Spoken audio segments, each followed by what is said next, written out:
cars you drive, and there are cars that drive you. Some machines don't ask permission.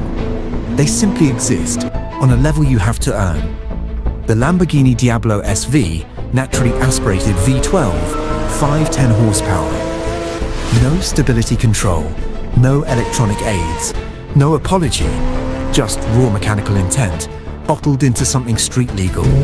Every input you make is a conversation. And the Diablo SV does not whisper, it answers in decibels. This is not a car that makes you feel safe. This is a car that makes you feel alive. Would you daily this? Yes or no?